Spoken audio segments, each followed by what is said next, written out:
All right, guys, we are outside for this week's edition of Rapid Fire Questions, keeping our distance, staying safe. That's right. I'm Anna Witte, joined by Alex Andronica, an outfielder on the baseball team. Okay, Alex, are you ready for these questions? I'm ready to go. Let's do it. All right, due to COVID-19, you've got an extra season of college baseball. So what are you hoping to accomplish off of the field? Off the field, I was given the opportunity to come back to CSU and attain my MBA.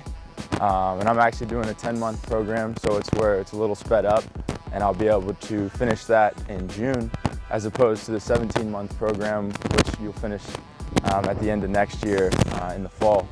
So that'll give me an opportunity to hopefully accept a job leading up to the summer. But also I'm excited for to come back and play another year of baseball. Obviously we got cut pretty short last year, so excited to come back with this group of guys especially and make the most of it. All right, what is one thing you think or you feel like should be on your to-do list but isn't? One thing to be on my to-do list, I feel like I'm cheating because I asked you this question earlier, but I liked your answer, and that was you can never call your grandma enough. You know, she's done a lot for me in my life, and I can never express to her how much I love her and how much she means to me. So that will be something that I do this week. Yeah, grandparents are important to stay in touch with, especially in weird times like this. Absolutely. All right, next question. How do you keep yourself entertained during a boring game when you're in the outfield? So when you go to like bigger places, when we play at like Clemson or South Carolina, it can get pretty entertaining out there with the fans heckling you and everything. So that'll keep you locked in for sure. You get some good laughs out of them. Other than that, it's just staying on your toes, saying something to your, one of your corner outfielders or your center fielder, or saying something to one of the infielders. Just kind of stay locked in.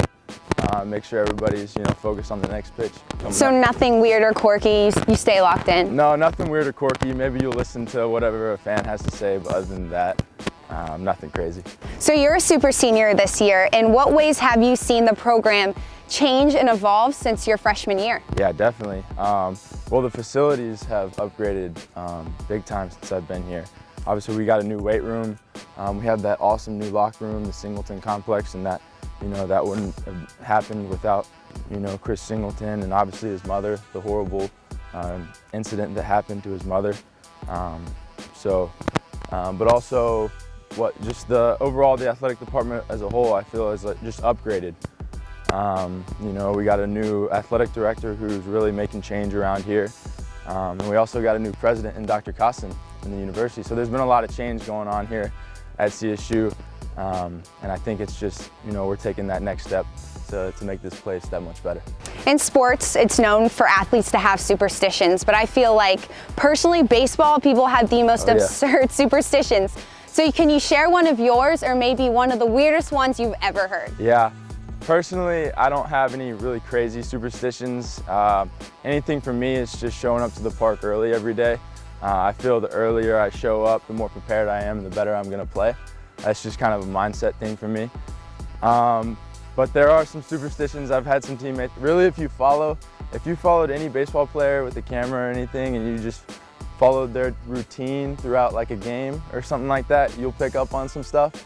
But I've had some teammates who wouldn't wash their sliders or a pair of socks or something from the night before, and you can take it how you want to. Those socks can get a little smelly after a couple days, especially if they keep putting together good performances. Yeah, that's pretty disgusting. And one of the prior rapid fire, a girl said she has to brush her teeth before every game. There you go. Which it's not that weird, but I thought it was kind of weird. You probably didn't think you would be here a year ago due to COVID and everything. What are you hoping to do once you graduate from college? So I've done a couple internships up in DC. 2 summers ago, I did an internship with a company named Transurban. They own and operate express lanes up in the greater Washington area. So I basically worked kind of as a financial analyst for the company on the finance team, doing that internship. And it sounded like they were going to offer me a role on the finance team. So obviously, we got cut short last year, and I was like, there's no way I could end the career like that. So I'm back for more. But hopefully just keeping my relationship with that company and and staying in touch, and then seeing what happens, after I finish the degree and everything like that. That's awesome. You'll be moving up north. Yeah, so I've got family up there too, so it'll be my mom's brother, my uncle, so it'll be good to, hopefully move closer to them and spend more time with them.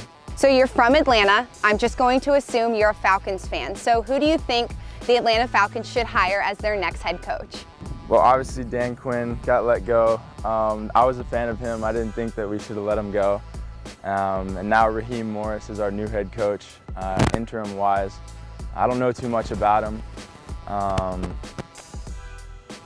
but just from experience, I don't know. That's a good question. I don't know who I would hire. I would go for a guy who just has experience in the league. Maybe kind of bring back an old school mindset. It seems like things are constantly changing in the organization, so I don't know, just something to keep the players in that brotherhood mindset and, keep them together and hopefully make something happen in Atlanta. It's definitely been tough as a Falcons fan in the past couple of years. Yeah. Ever since the Super Bowl happened, but. I was a big DQ fan too, yeah, so we'll see. We'll see what happens. What's your most embarrassing moment on this field? So it's funny that we're standing in right field right now. It was my sophomore year. We were playing against Delaware, and there was a ball hit deep. I was going back to get it, and it was a home run. I actually caught the ball to rob the ball over the fence, and as I hit the fence, the ball popped out of my glove, and then it ended up being a home run. So obviously it was a tough play. I don't know if you look at it as embarrassing, but you're just at the moment I was just like, I couldn't believe that happened. Adrenaline was definitely spiked as I was going back to get the ball, but yeah, so I caught the ball and it popped out, and the next thing you know, the guys were running around the bases and he got a home run because of it. Oh so, no. Yeah. Well, you learned something from it. Yep, you live and you learn. So whose life advice do you always take to heart? That would be my mom's.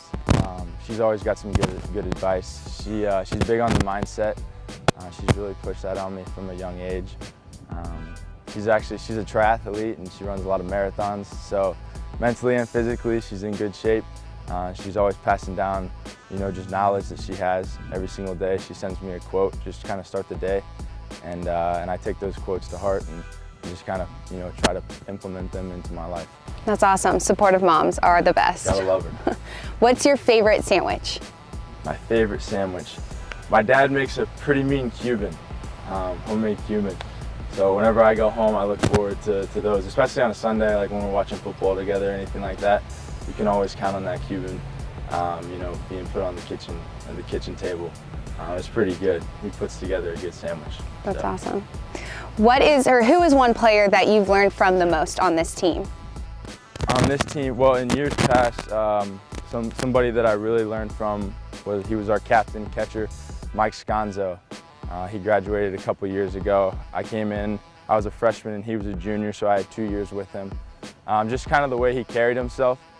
He was a man of action and not many words. He wouldn't really say much, but he would always, implement, whatever he was thinking and put it into the game. He played the game hard. He worked hard on and off the field. So he carried himself, how a baseball player should carry himself. He led by example, too. Led by example, absolutely.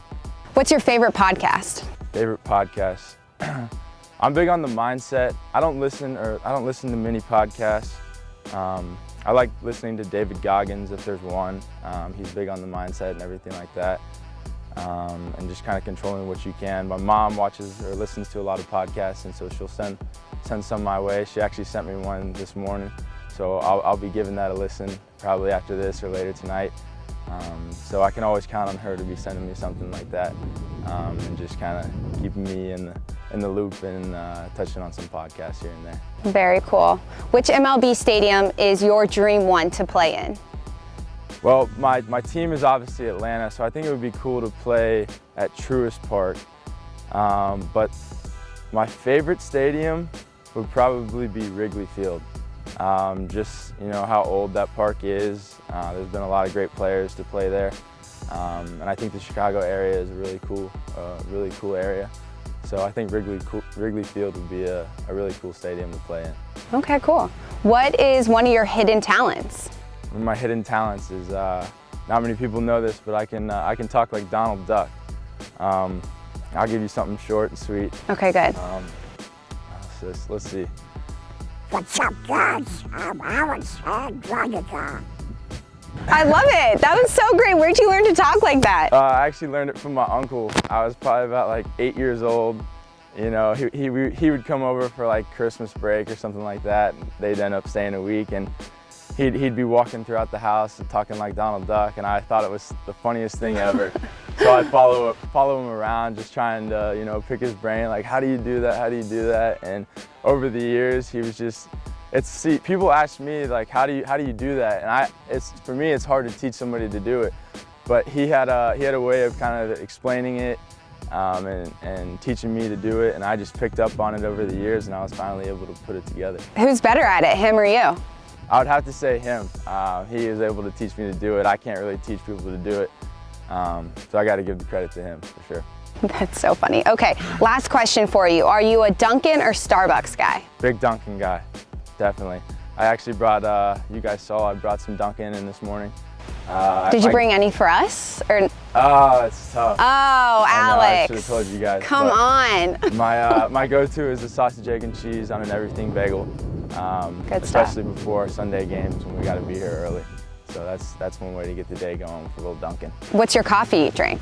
Black coffee. Okay. Oh yeah. Nice. Straight Cold or hot? Hot. Yeah, I'm with you on that. Yeah, I can't go cold. I think hot is it kind of just wakes you up and gets you going. Yeah, and when the ice melts in it, it's not the same. That's no bueno. Yeah. So. Well, Alex, thank you so much for coming on the show today. I enjoyed learning a little bit more about you. Yeah, awesome. Thank you guys for having me.